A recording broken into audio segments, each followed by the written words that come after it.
আমাদের কি সভ্যতায় অংশগ্রহণ করতে হবে এটা আমরা প্রথমত জানলাম। আজকের আসরে আমরা কি মানসিকতা নিয়ে এটা প্রথমত জানলাম। প্রথম দিক ধারাবাহিকতা যদি ঠিক না থাকে তাহলে আমাদের সংকল্পই সম্পূর্ণ হবে, কিন্তু আমাদের চাওয়াটা পূরণ হবে কি হবে না। তাই শুধুই আমার ব্যক্তিগত আমার বদন থেকে আলাপ আলোচনা যদি কোনো কোথাও কেউ ডেকে শোনে তা অপরাধ নেবেন না, একটু পরামর্শের মতন আলোচনা করে আমার পরে। মানে আমি মনে করি এরা আমার ঘরের মানুষ, এদেরকে বেশি সময় আমি দিতে পারবো না, তবে সার কথাগুলো বললে যদি এরা শোনে তাহলে বেশি সময় আর দেওয়া লাগবে না, ওই সার কথার আলোতেই তারা অভ্যাস। আমার ভিতরে কাজ করে। আরে তোমাদের মুখ নেই না, দরকার নেই। আমি আবার অত বেশি পছন্দ প্রশংসার দরকার নেই। হ্যাঁ, শুনি আমরা ওই সময়টুকু আর একটা শব্দ শুনি। এখন এই সংকীর্তন যজ্ঞের উপরে আমরা আলোচনাটা বিস্তারিত করি।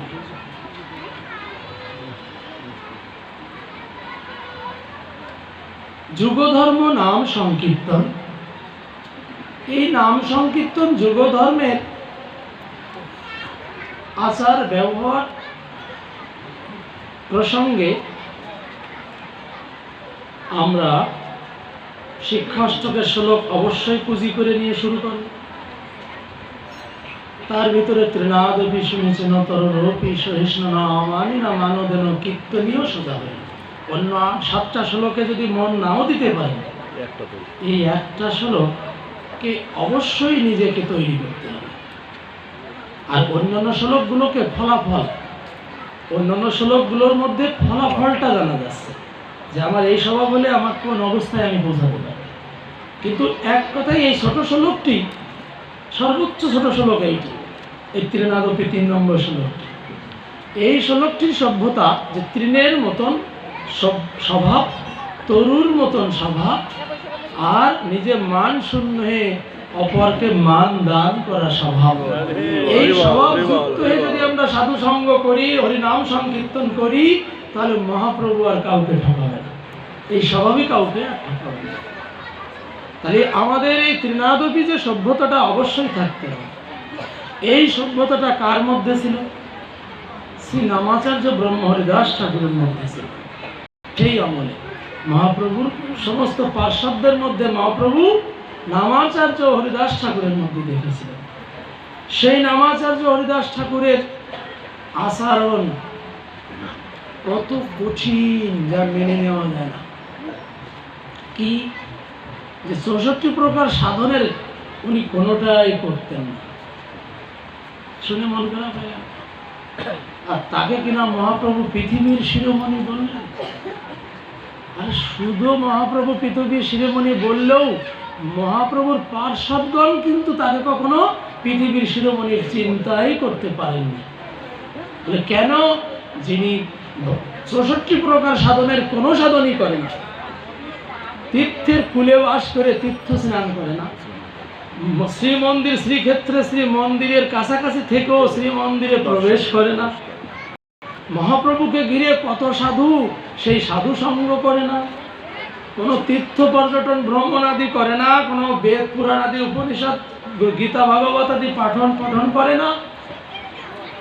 এরকম 64 প্রকার সাধন আছে ভগবানকে প্রসন্ন করতে হলে, তার কোনোটাই উনি করে না। আচ্ছা বাদ দেন, তাহলে নববিধা ভক্তির কিছু আচরণ করে কিনা? শ্রবণও করতে কোথাও যায় না, কীর্তনও করতেছেন না, অর্চন, বন্ধন, স্মরণ, পাদসেবন, এগুলো কিছুই ওনার মধ্যে নেই। কিন্তু বলছে তার মধ্যে এই নববিধা ভক্তির মধ্যে 6টি আছে সাধন: কীর্তন, অর্চন, বন্ধন, স্মরণ, পাদসেবন। সাধকের 64 সম্ভব না, 64 রাধাতে সম্ভব। সখীরা 8টা সম্ভব, সখীদের 8টা করে সামর্থ্য আছে। মঞ্জরীদের 1টি করে সামর্থ্য আছে। কিন্তু হরিদাস ঠাকুর এই নববিধা ভক্তির 6টির 1টিও করলেন না। কিন্তু এই 64টির ঊর্ধ্বে আছে নাম সংকীর্তন, যে যজ্ঞ আপনারা আয়োজন করেছেন। এই সাধনটি বলছে তার মধ্যে 64র মধ্যে সর্বশ্রেষ্ঠ। 64 তো আছেই, কিন্তু এতেও জীব গোবিন্দের চরণ পাবে না যদি তাতে নাম সংকীর্তন না থাকে। এই সিগন্যালটাই প্রমাণ করে আমার বাতাস দরকার, গরমে অ্যালার্জি জেগে ওঠে আমার। একটু কোনো একটা ফ্যান আমার দিকে ফিক্স করে দে, এই ফ্যানটা ফিক্স করে দে এখানে, তার মুখোমুখি ফিক্স করে দে। তাহলে নামাচার্য ব্রহ্ম হরিদাস ঠাকুরের দিকে লক্ষ্য যে উনি 64 প্রকার নববিধা ভক্তির 6 প্রকার বা দাস্য সাক্ষ্য বাৎসল্য কোনো দিক না, আত্মনিবেদন না। এখন নিবেদন যেখানে আছে তাও অতি গোপনে মহাপ্রভুকে, তথাপিও মহাপ্রভুর কাছে উনি যায় না, উনি মহাপ্রভুই উনার কাছে আসে। কারণ যাওয়া জরুরি নেই, আপনি আপনার আপন ঠিকানায় মহাপ্রভুকে পাবেন যদি ন্যূনতম ওই সভ্যতাটা আপনার মধ্যে থাকে। বলে অন্য কোনো আচরণ গুণ আপনাতে নেই, কিন্তু হরিনাম সংকীর্তনের গুণটা আর শ্রী চৈতন্য মহাপ্রভুই একমাত্র আমার প্রভু। ওই যে গৌরাঙ্গের 2টি পদ, যার ধন সম্পদ সে জানে ভগবতী রস সার। এই সম্পদ হরিদাসের মধ্যে কিন্তু আর কিছুই নেই। ঠিক এই শব্দটার সাথে হরিদাসের মিল আছে, এই পদের প্রথম অবস্থা থেকেই হরিদাসের মিল আছে, কিন্তু তাতে অন্য কোনো 64 সাধনের গুণ না থাকলেও নাম সংকীর্তন গুণটা তাতে যথাযথ, যার কারণে তাকে যেতে হয় না, যার কাছে আমরা ছুটে যাই সেই তার কাছে আসে।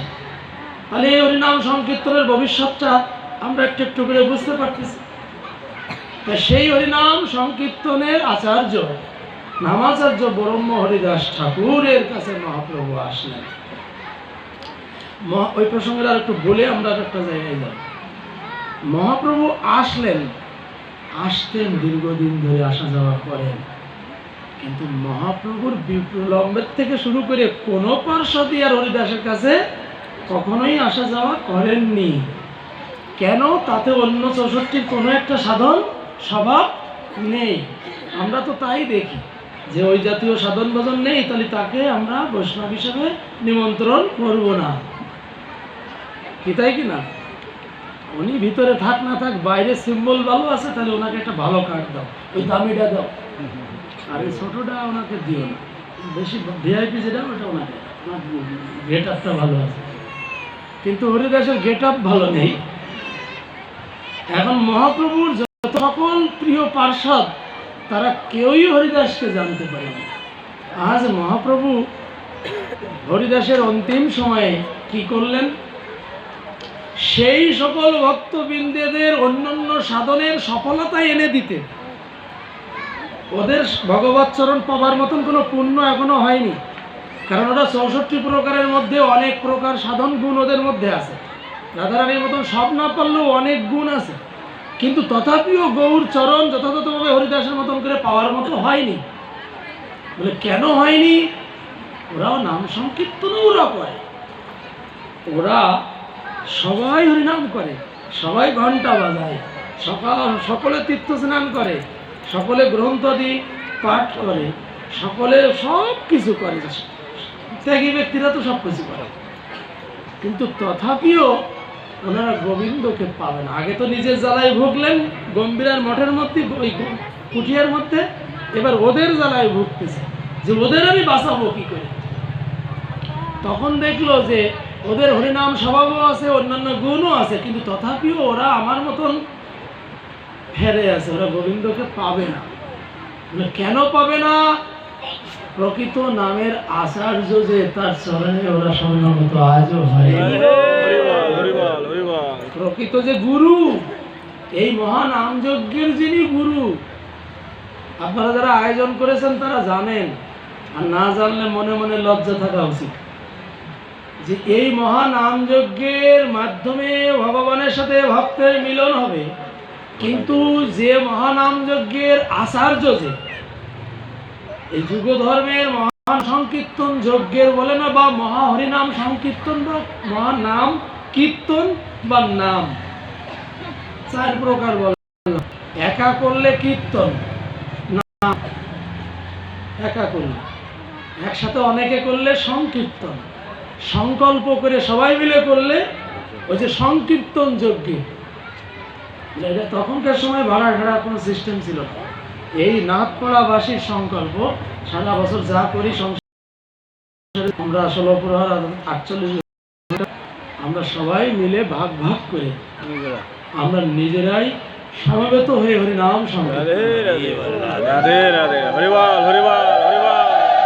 ভাগবত একাদশ স্কন্ধে এই শ্লোকটাই উল্লেখ করেছে যে সংকীর্তন যজ্ঞে যে সুমেধা শ্রীকৃষ্ণের লীলা আরাধনা করে সেই সুমেধাই শ্রীকৃষ্ণের চরণ পায়। উপায় তো মহাপ্রভু প্রকাশ করে রেখেছে। তাই এখন মহাপ্রভুর অন্যান্য পার্ষদরা গোবিন্দকে এত ভজন করেও পাবে না। তাই পাওয়ানোর উপায় মহাপ্রভু অন্তর্যামী, যে ওরা জানে না। আমি যদি, তারা তো আমার চরণে শরণাগত, তাহলে আমার উচিত তাদের আমি চলে যাওয়ার আগে উপায়টা পাকা করে দিই। এটা কি নিকটেই ছিল, হরিদাস কিন্তু অন্য জায়গায় ছিল না, তাদের নিকটেই ছিল, কিন্তু তারা কখনো হরিদাসকে জানেনি, জানার চেষ্টা করেনি। আর সম্মান আদি যা কিছু সমর্পণ, আত্মসমর্পণ, এসব তো প্রশ্নই নেই। তাই মহাপ্রভু কি করলেন? মহাপ্রভু সেই সকল ভজনানন্দীদেরকে হরিদাসের অবসরেই, ওই যে কৃষ্ণ বড় কৃপাময়, তোমার মনোবাসনা কৃষ্ণ অবশ্যই পূরণ করিবে বলে চলে গেল। পরের দিন কিন্তু বেটা অন্যান্য দিনের মতন একা আসলো না, সবারই নিয়ে আসলো। সারা জীবন একা আসে, আর পরের দিন সবাই নিয়ে আসলো। যে ও তো আজকে চলে যাবে, কৃষ্ণ তারে কৃপা করবে, তার মনোবাসনা পূরণ করবে। কিন্তু ও যদি চলে যায় আর যাওয়ার আগ পর্যন্ত এরা যদি থাকতে সমর্পণ না করে, ছিল না স্মরণে পাওয়া যায়, কিন্তু আছে বাবা মা, ওটা স্মরণে সেবা করলে হবে না, তাই না? বাবা মা আছে, ওটা স্মরণে সেবা করলে হবে না। নেই, স্মরণে এলাও হবে না, নিবেন তারা। কিন্তু মহাপ্রভুর ওই সকল ভক্তবৃন্দের মধ্যে হরিদাস ঠাকুর রয়েছেন, কিন্তু কখনো সেই আচার্য, হরিনামের যে গুরু অর্থাৎ আচার্য, যিনি আশীর্বাদ না করা পর্যন্ত নামের ফল পাওয়া যায় না, এরা কেউই তার চরণে শরণাগত হয়নি। আজকে মহাপ্রভু কি করলেন? বুদ্ধি করে আজকে সবাইকে নিয়ে সেখানে আসলেন, এসে হরিদাসের মহিমা কীর্তন করতে লাগলেন। আর হরিদাসের মহিমা শুনে এগে বেরেন যথাযথ জায়গায় চিত্তটা ছিল, বলে দেওয়া লাগলো না যে আমার মরা দেহ ধোয়া জল তোমরা খাও, বলে দেওয়া লাগলো না আমার হরিদাসের মরা দেহ আলি মানে মানে বেষ্টন করে হরিনাম সংকীর্তন, বলে দেওয়া লাগলো না ওই সেই চরণে শরণাগত হয়ে যাও। বুদ্ধি করে তাদেরকে শুধু আনলেন, এনে হরিদাসের সাথে আলাপ আলোচনা করছেন। কি আলাপ আলোচনা? যে সাধন সিদ্ধ দেহে তুমি কেন করো, সাধনে কেন করো এত আগ্রহ? ওই যে সিদ্ধ দেহ সাধনে কেন করো এত আগ্রহ, এই কথাটাই হরিদাসের মন মলিন হয়েছে, পাপ লেগেছে বলে শ্রী বিষ্ণু শ্রী বিষ্ণু শ্রী বিষ্ণু, অর্থাৎ আমি সিদ্ধ, এই কথাটা মহাপ্রভু বলে বলেছে। তাতে ত্রিনাদপীর মূর্তি কাকে বলে এখানে প্রমাণ করে। মহাপ্রভু বলছে তুমি সাধনে সিদ্ধ, আমরা হলে তো তাতে তুমি সংখ্যা নামে তোমার জরুরি নেই। এই সাধনে সিদ্ধ শব্দটা তার কষ্ট হয়েছে, তার অপরাধ লেগেছে, পাপ লেগেছে, তাই উনি শ্রীকৃষ্ণ শ্রীকৃষ্ণ শ্রীকৃষ্ণ। তখন মহাপ্রভু তার ওই কষ্টের বদন দেখে বলছে তুমি এমনটি করলে কেন? তো বলছে প্রভু এই যে আপনি বললেন কি, এটা আমি মেনে নিতে পারি না। বলছে তুমি না পারলে কি আর জগৎ মানবে? তুমি কি জানো সব বাদ দিয়ে এক নাম সংকীর্তনের দ্বারা কি তোমার পুণ্য সঞ্চয় হয়েছে? সে তো জানে না, জোর করে জানাচ্ছে। বলে হরিদাস জানলে আজকে মারা যাবে, স্টক করে মারা যাবে, কি আত্মহত্যা করবে। বলে এতদিন আমি বলতে পারতাম, তা তোমার হারানোর ভয়ে আমি বলিনি, কিন্তু আজকে তো তোমাকে আমার টিকিট দেওয়াই লাগবে। তা তুমি থাকতে থাকতে এদেরকে গোপনে ডেকে নিয়ে আসছি, তুমি থাকতে থাকতে যদি তোমার মহিমাটা ওদেরকে শোনাই দিই, তোমার গ্রেড কি, তোমার রেজাল্ট কি, তুমিও জানো না, জানতে চাও না, আর ওরাও কখনো জানে না, বোঝে না, জানতে চাই না। তাহলে তোমাকেও জানা দরকার, তাদেরও না বলতে পারলে আমি সুখী হচ্ছি না, আর ওদেরও জানা দরকার, তা নাহলে ওদের গোবিন্দচরণ প্রাপ্তি ওদের অজন্মে হবে না। সে কারণেই উনি বললেন যে ক্ষণে ক্ষণে করো তুমি সর্বতীর্থ স্নান, অথচ জীবনে তীর্থ স্নান করেনি, অথচ তার ক্ষণে ক্ষণে সমস্ত তীর্থ স্নানের পূর্ণ তার ব্যালেন্স তৈরি হচ্ছে অ্যাকাউন্টে, প্রত্যেকটা ক্ষণে সমস্ত পূর্ণ তার অ্যাকাউন্টে যোগ হচ্ছে, কিন্তু সে কখনো কোনোদিন জীবদ্দশা তীর্থ স্নান করেনি। বলে কি করে সম্ভব হচ্ছে সেটা? বলছে নাম ছাড়া সে কিছু, সে নাম বিনে সে আর কি। বলে কবে এই নামের সংকল্প নিলেন? বলে মহাপ্রভু আবির্ভাব, জন্ম নেওয়ার আগে মহাপ্রভুর থেকে 52 বছরের বড় হরিদাস ঠাকুর, যখন হরিদাসের হারেসের বয়স 5 অধিক, 5 বছর পূর্ণ হলেই কিন্তু সাধুসঙ্গ বা গুরুচরণে আশ্রিত হতে হয়, বা পিতামাতার 12-র মধ্যে 5 থেকে গুরুচরণে দিয়ে দিতে হয়। বসুদেব দেবকী এতদিন পরে পেয়েও কিন্তু কাছে রাখেনি, আগে গুরু ঘরে পাঠাতে হয়েছে।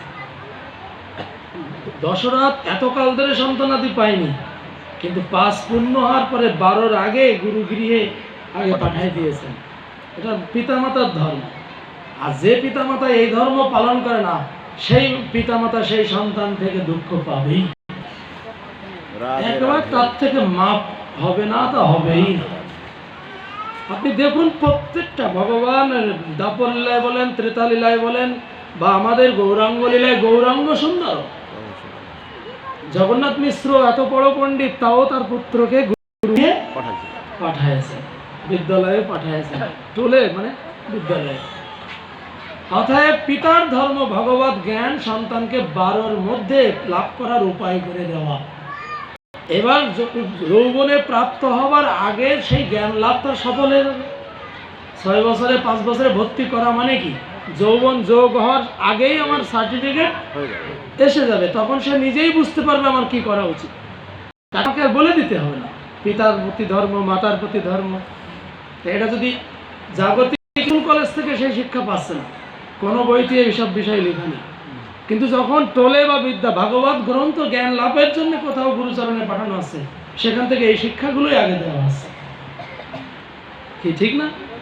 মাতা পিতা, সমাজ ঋণ, দেব ঋণ, কোন ইউনিভার্সিটিতে আছে সমস্ত শব্দ? পঞ্চঋণ, পঞ্চভূত ঋণ। প্রথমে 1 নম্বর পঞ্চভূত মাতা পিতা ঋণ, 2 নম্বরে, 3 নম্বরে সমাজ ঋণ, 4 নম্বরে দেব ঋণ, 5 নম্বরে সাধু ঋণ মানে ঋষি ঋণ। বলেন আপনারা যারা ভালো পড়াশোনা করেছেন, কোনো ইউনিভার্সিটি কোনো জায়গায় এই সমস্ত শিক্ষা আছে? তাহলে ওই সন্তান ওইখান থেকে তো 5-7 বছর পড়াশোনা করে যখন ঘরে আসবে, সে পিতার প্রতি শ্রদ্ধা অবশ্যই, যথাযথ আচরণ। রাম তার প্রমাণ।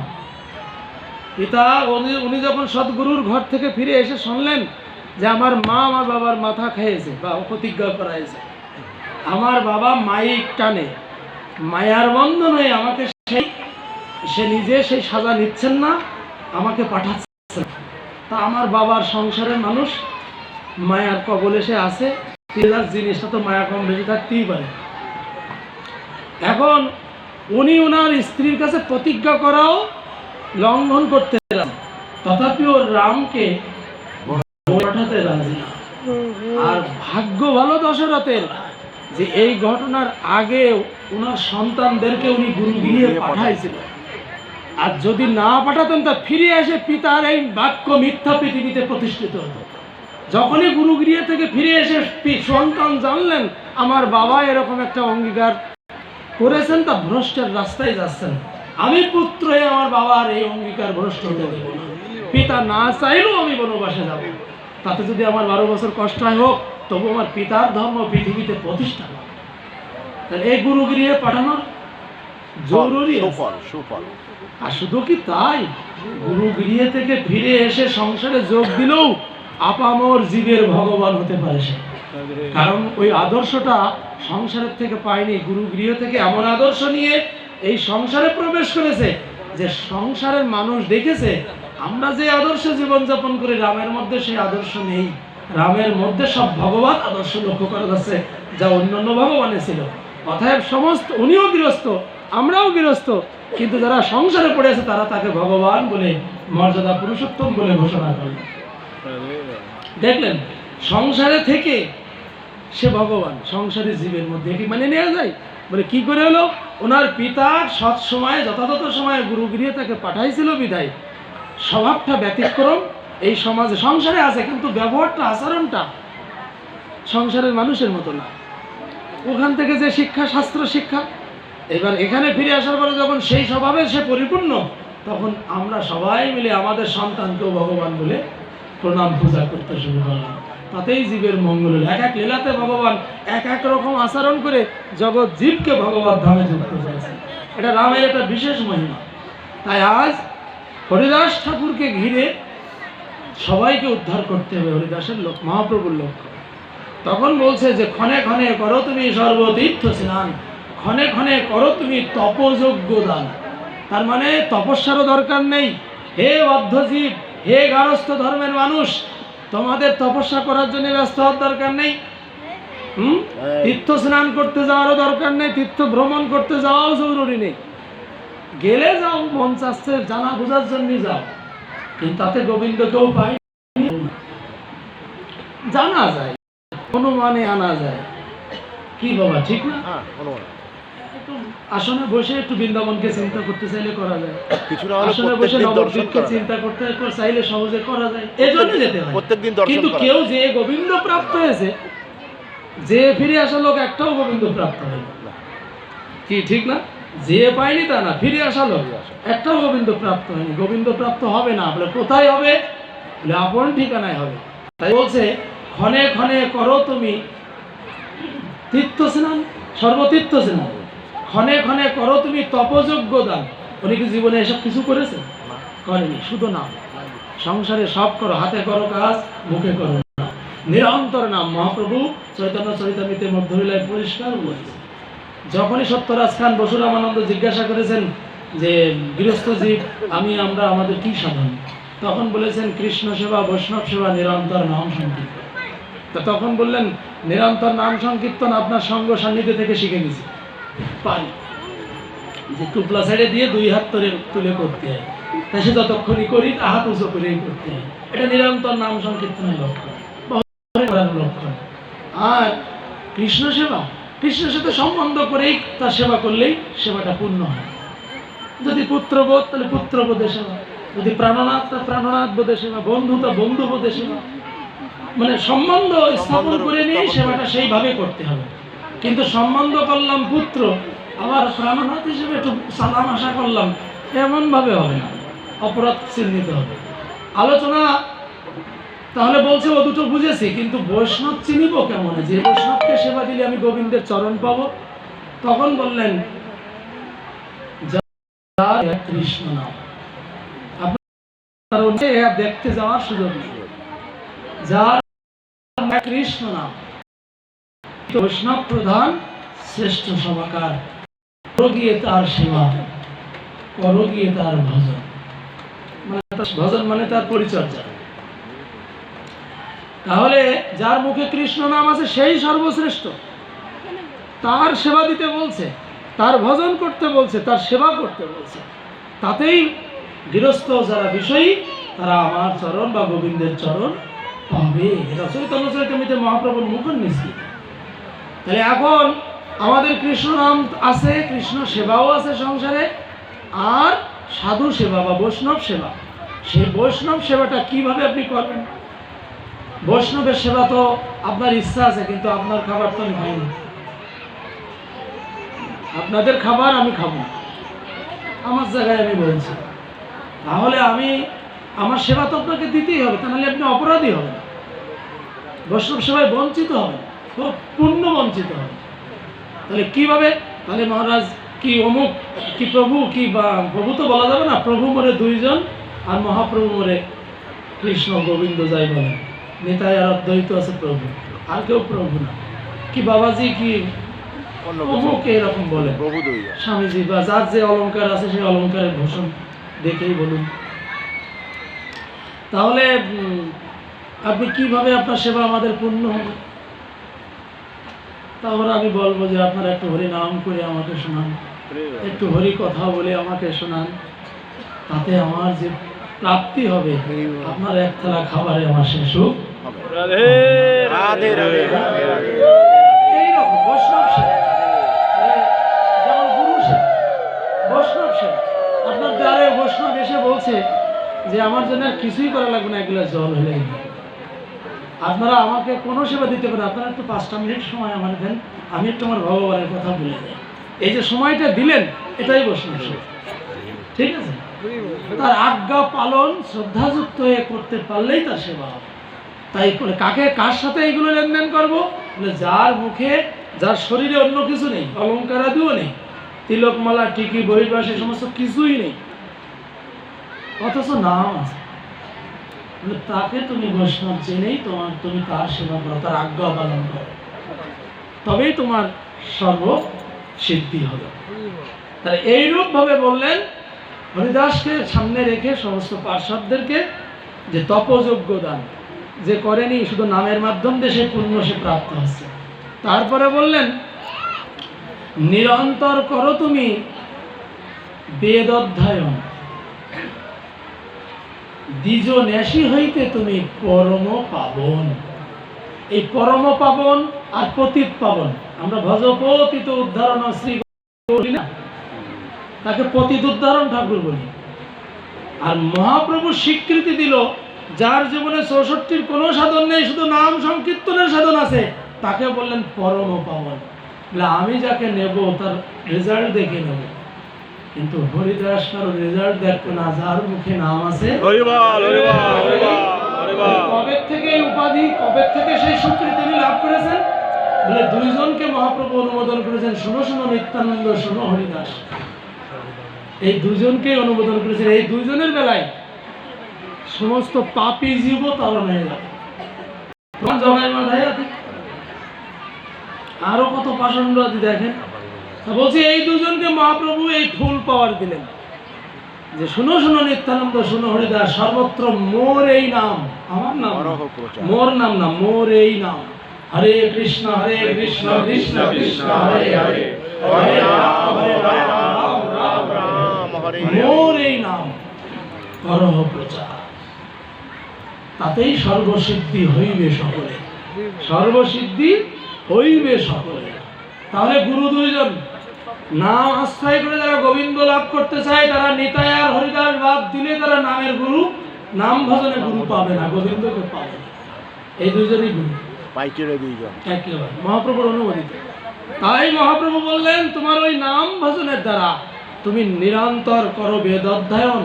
শুধু তাই, অথচ জীবনে বেদ গ্রন্থ আদি কোনো গ্রন্থই শুনি, নিজে অস্পৃশ্য অপবিত্র যৌবন বোধ করে সমস্ত সাধন থেকে নিজেকে সংকুচিত করে রাখতেন, গোপন করতেন। কিন্তু নাম সংকীর্তনের আচার্য উপাধি তো আরো অনেক আগের থেকেই অনেক কারণেই পেয়ে গেলেন, সেটা আমি বললাম, জানেন আপনারা। এখন বলছে তুমি পরম পাবন, তুমি, আমি পাবন সবাই জানে, কিন্তু তুমি পরম পাবন। বলে এই আমি পাবন আর তুমি পরম পাবন, আমার ডিউটি যে আচার করে প্রচার করে না তারে আমি নিই না, আমার নৌকায় আমি নেই না। যিনি প্রচার করে এই আমি, আচরণের বালাই নেই বলে তাকেও আমি নিই না। মহাপ্রভুর কাছে কোনো রকমের চাকরির ব্যবস্থা হবে না যদি আচার প্রচার দুই ঠিক না থাকে, কাউকেই তার তরিতে নেবে না, তো নেবেই না। আর তুমি আচার প্রচার কিছুই নেই, আচরণও নেই, প্রচারও নেই, কিন্তু নাম সংকীর্তন আছে, হরিনাম আছে। আমি তো তাদেরকে পার করতে পারবো না, আমি এই নীতির পরেই আগাগোড়ায় আমাকে পড়ে থাকতে হবে, তাহলে জগৎ আমাকে মানবে না। কিন্তু তোমাকে প্রতিষ্ঠা করলাম বাকিগুলোর জন্য, যারা আমার মতন করে এই আচার প্রচার করতে অসমর্থ, তাদেরকেও তো পার করতে হবে। আমরা আসছি তো একটা বোনাস দিতে, তাহলে তারা কোথায় যাবে? তাহলে তাদের জন্য তোমাদের দুইজনকেই রাখলাম। দুইজন পরম পাবন, যারা আচার প্রচারে অসমর্থ, তারা হরিনাম করলেই তারা পরম পদ পেয়ে যাবে। এর উপরে একটা উদাহরণ বলে আমি বিশ্রাম দিয়ে দিচ্ছি। এত সকাল হবে? হ্যাঁ, না সকাল নেই, রাত পোয়াও দেওয়া যাবে। সকাল নেই, আর তো সময় আছে। কোনো সকাল টকাল কারবার নেই। বলবো কি মা, ব্যস্ত নেই তো? এই যে দুইজন নামের আচার্যের মধ্যে পড়লেন, পরম পাবনের মধ্যে পড়লেন, শ্রীবাস মানে ঠিক এই পর্যন্ত মহাপ্রভু হরিদাস, আমরা হরিদাসের নির্যান আলোচনা করতে এখানে আসিনি, আমরা হরিনাম যজ্ঞের জন্য আসছে। এখন এই হরিনাম যজ্ঞে এই আলোচনাটা কেন আসতেছে? এই আমরা কিন্তু সবাই শিরোনাম 32 অক্ষর স্টেট বলতে পারি না। হরিনাম কালকে দীক্ষা হলো, তার মধ্যে একটারে দেখে আমার সন্দেহ হয়েছে। প্রথমে আমি বললাম লেখাপড়া জানো? বললাম না, কলকাতায়। আর যে সামনে যারা আছে আর এই প্রশ্ন কারোর জন্য আসেনি, সব ভালো। বললো জানি না। প্রথমে মন খারাপ হয়েছে, তার গালে পান ছিল, পান ছিল, কিন্তু তথাপিও অনেক দূর থেকে আশা করে আসছে মন্ত্র নিয়ে একটু ভজন সাধন করবে। এবার বললাম পান ধুয়ে আসলো ভয়তে, ঘরে ঢুকেই নিজে লজ্জা পেয়েছে। মানে আমার ভালো লাগেনি, আমার দিকে একবার তাকাইছে, আর আমিও তাকাইছি, সাথে সাথে ব্যাকে গেল, যে মুখ টুক ধুয়ে ঢুকলো। দেখলাম যে যেহেতু ভয় আছে, তাহলে ওরা ছাড় দিই, ধন্যতা আছে, ছাড় দিই ওটা। এবার বললাম তুমি লেখাপড়া জানো? বললাম না। তাহলে তোমার আমি কি মন্ত্র দেবো? তুমি কি মন্ত্র সাধন করবে? আমি যা দেবো তা তো তোমার লেখাপড়া জানা লাগবে। বলছে আমি লেখাপড়া জানি। তখন বলছি তাহলে একটা উপায় আছে, হরিনাম, তাকে তুমি পারবা না? পারো? বলে হ্যাঁ আমি পারি। তাহলে তোমারও শোনাও না। বলতেছে হরে কৃষ্ণ রাম গোবিন্দ হরে হরে, এরকম জড়ায় মড়ায় উল্টো ভুলভাল করলে। তার মানে আমরা অনেকেই এই মঞ্চে যে নাম সংকীর্তনে যোগ দেবো, তার ওই এস্টেট যে নাম সারিবদ্ধ যে শব্দগুলো, তা আমরা অনেকেই ভুলভাল, অনেকেই মালায় ভুলভালও করি। মালা টিপে ক্ষয় করে ফেলতেছে, তাও যদি জিজ্ঞাসা করাই, সন্দেহ যেগুলো হয় আমরা টাচ করলেই ধরা পড়ে যায়। ফেস দেখলে সন্দেহ হয় যে যথাযথ নাম এসে আমার হচ্ছে না, একটু শুনি, ওর একটু উপকার করি। ওই রকম ভুলভাল জড়ায় মোড়ায় বলে দেয়, কিন্তু তবুও নিষ্ঠা আছে, টিপিয়ে যাচ্ছে। বলে এগুলোর জন্য ওই নামের আচার্য আর নিতাইরে রেখেছে, হ্যাঁ তাদেরও ছাড় হবে, তাদেরও ছাড় হবে। তখন ওই পারল না, ছাড় হবে। তখন আমি হরিনাম গেয়ে গেয়ে গেয়ে গেয়ে তার অভ্যাস করলাম। মন্ত্রটা আমি দিয়ে রাখলাম মাথার পরে, আর হরিনাম ওরে শিখালাম যে তুমি এই হরিনাম, এইটাই তোমার হবে সাধন। বলছে আমার ছেলে লেখাপড়া হবে। তাহলে এক কাজ করো, এই মন্ত্রের কাগজটা রাখো, ছেলের কাছ থেকে সহযোগিতা নিয়ে অল্প অল্প উচ্চারণ অভ্যাস করো। তাতে যদি সব না পারো, একটাও যদি করতে পারো, নিতাই বলো বা গৌর বলো বা কৃষ্ণ বলো, তাহলেও তাহলে তুমি অন্তিমকালে পাবে। যাই হোক, এইরূপ একটা সংকট আমরা এই নামের আসরে দেখি। যারা অনেক নাম করা দল রাগের ভাব বেশি দিতে যায়, তাও অনেক সময় ত্রুটি করে ফেলে। খেয়াল রাখবেন, নাম তো আমরা অনেক সময় শুনি নীরবে, কিন্তু ওদের ভুলবশত অজান্তে অনেক সময় তাল বেতাল করে ফেলে। হরে একটা বেশি কি রাম একটা কম কি এরকম জানি বা একটু হয়ে যায়, কিন্তু আট ঠিক রাখে তো, এই জন্যই ভুল হয়ে যায় যে কোন পর্যন্ত আসলো এটা খেয়াল থাকে না, তাই ওই আউর মধ্য দিয়ে পাড়ি দিয়ে চলে যায়। এইরকম একটা সমস্যা নিতাই, এই একদিক দিয়ে হরিদাস একরকম আর নিতাই আর একদিকে আর এক রকম। তাই দুইজনেই জীবের দায়িত্ব, গৃহস্থ জীবের দায়িত্ব পালন করতে গিয়ে নিতাই লক্ষ্য করলেন যে আমি তো সব শিষ্য বানাই যাচ্ছি মহাপ্রভুর আদেশে, কিন্তু আমার শিষ্যগণের মহাপ্রভুর যে আশা, তাতে যে আচরণ, তাতে যে প্রচার স্বভাব, যে গুণ, সেই গুণগুলো সর্বজীবের মধ্যেই মহাপ্রভু আশা করেছেন।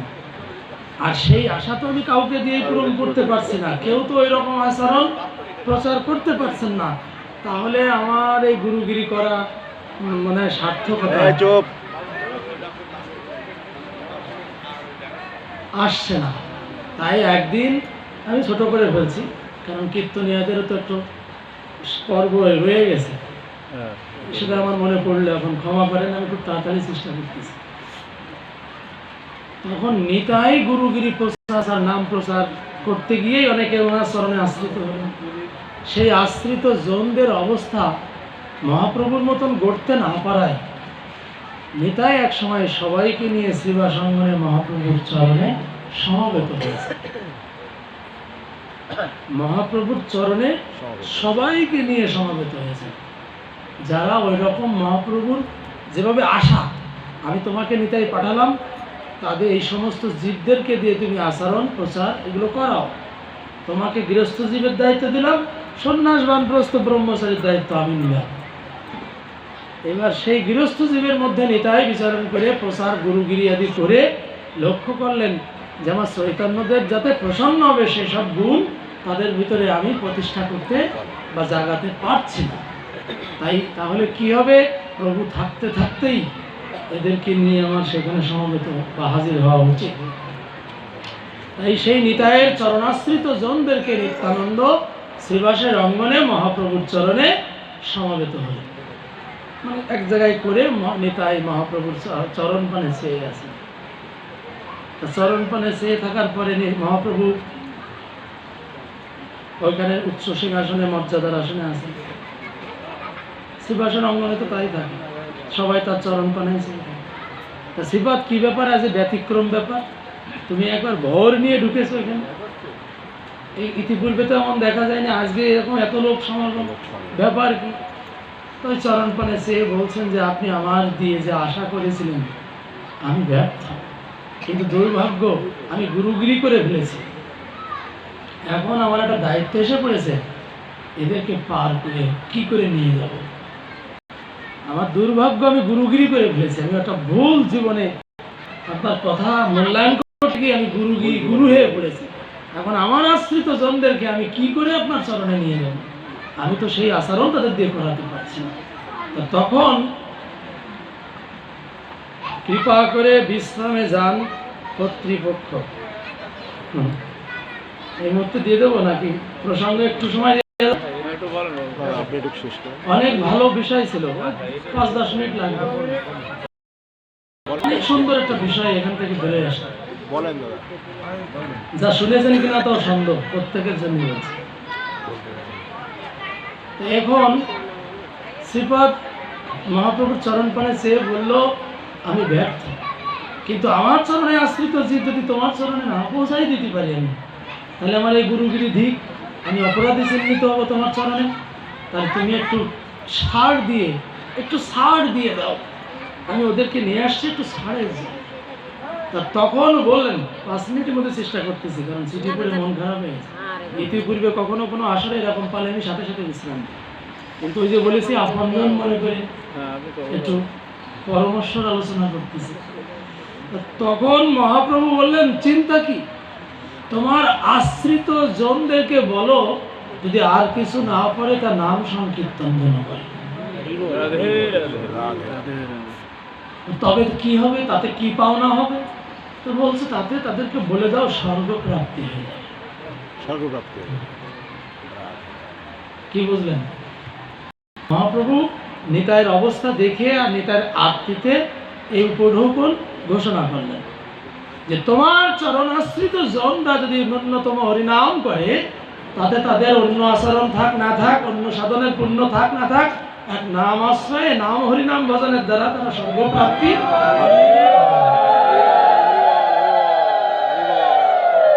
আপনারা তো সুখী হয়েছেন না? স্বর্গের টিকিট নেবেন? আচ্ছা, যারা নেবেন তারা থাকেন, কিন্তু যারা নেবেন না তাদের জন্য একটা কথা তো থেকে যায়। এবার নিতাই বিষণ্ণ বদনে, মলিন বদনে, মাটির পায়ে, নিজের মাটির পায়ের নখের দিকে, যে এবার আমি কি করি, স্বর্গে পাঠায় দিচ্ছে আমার আশ্রিত জনদের, আমি এই জন্য গুরুগিরি করতে গেলাম, বা তুমি আমাকে এই জন্যই পাঠাইলে, আমরা থাকি গোলকে, আর এদেরকে বলছে স্বর্গে। হাই, তা তো আমি ওই জন্য তো এদেরকে তোমার কাছে নিয়ে আসি। তখন শ্রীপাদের মলিন বদন দেখে মহাপ্রভু বললেন কি শ্রীপাদ, এই স্বর্গপ্রাপ্তিতে তোমার কোনো সুখ অন্তরে না দেখে আমার জানতে ইচ্ছা হচ্ছে তুমি কি চাইতে এসেছো। তো বললেন আমি কেন চাইবো, আপনি বোঝেন না, অন্তর জানি, অন্তর বুঝে ব্যবস্থাটা দিয়ে দিলেই তো আমার যা চাচ্ছেন আমার বদনটা সেই রকমই হয়ে গেল। তা তখন বললেন ঠিক আছে, তোমার আশ্রিত জনদেরকে ভুলে দাও।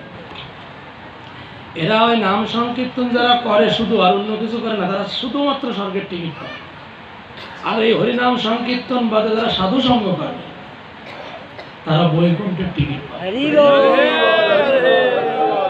বলে দাও, তোমার চরণাশ্রিত জনরা যদি হরিনাম তো করবেই, আর ওই সাথে যদি সাধু সঙ্গ করে তাহলে তাদের জন্য বৈকুণ্ঠের টিকিট দেওয়া হবে। পরীক্ষিত মহারাজ সাধু সঙ্গ করেছে, বৈকুণ্ঠের টিকিট পেয়েছে, কিন্তু গোলকের টিকিট সাধু সঙ্গের একটা মহিমা প্রমাণ দিলাম।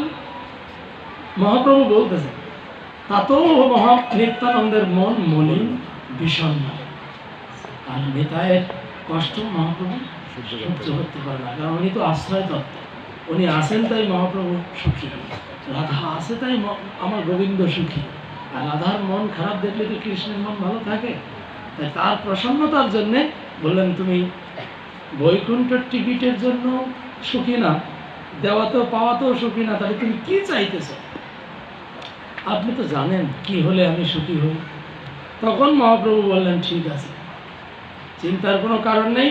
তাহলে যারা স্বর্গের জন্য শুধু নাম, আর যারা সাধু সঙ্গ আর হরিনাম করবে তারা বৈকুণ্ঠের টিকিটে যারা সন্তুষ্ট থেমে থাকেন ওইখানে। আর যদি ওর উপরে যদি কেউ যেতে চান, তাহলে মহাপ্রভু ঘোষণা করলেন, সাধু সঙ্গে হরি কথা শ্রবণ করবে, সাধু সঙ্গে হরিনাম,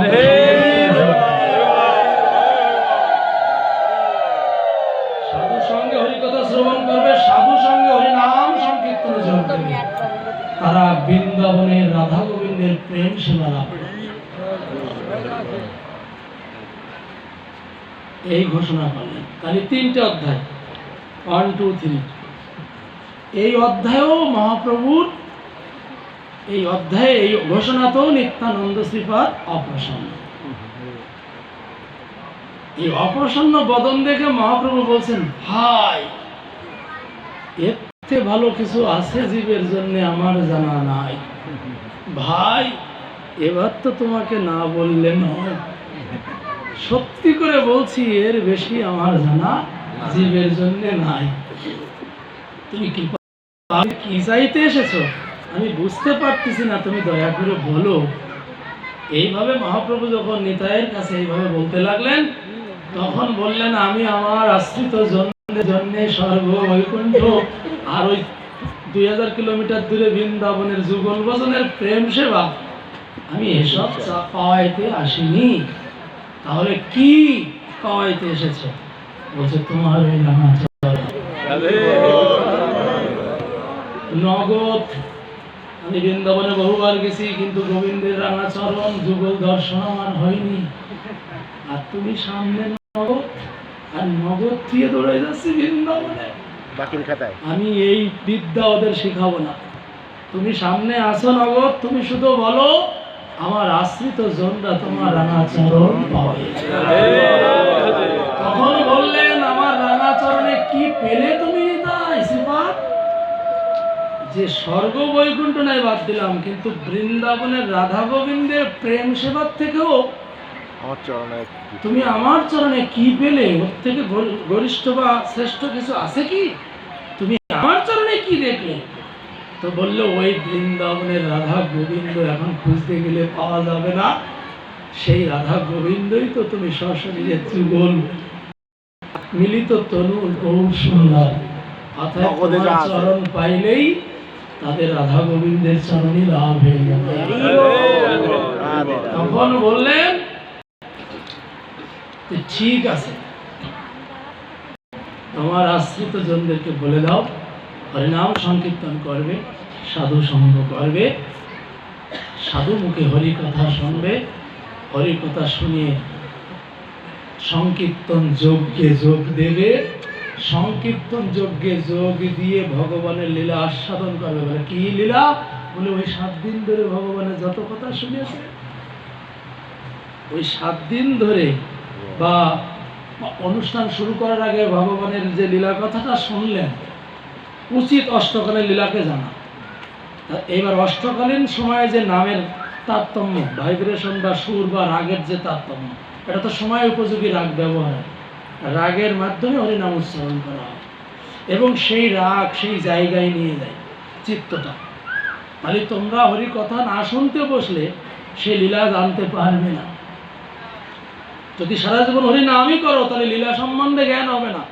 আর হরিনাম করতে যাওয়ার আগে যদি তুমি লীলা কথা শোনো তাহলে সংকীর্তন যজ্ঞে সাধু সঙ্গ করে সংকীর্তন যজ্ঞে যোগ দেবে, অর্থাৎ তুমি যোগ দিয়ে হরিনাম করছো, আর ওই যতক্ষণ হরিনাম যোগ দিয়ে হরিনাম করছো ততক্ষণই তোমার লীলা স্মরণ করতে হবে, সময় উপযোগী লীলা। তবেই সেই ব্যক্তি আমার চরণ পাবে।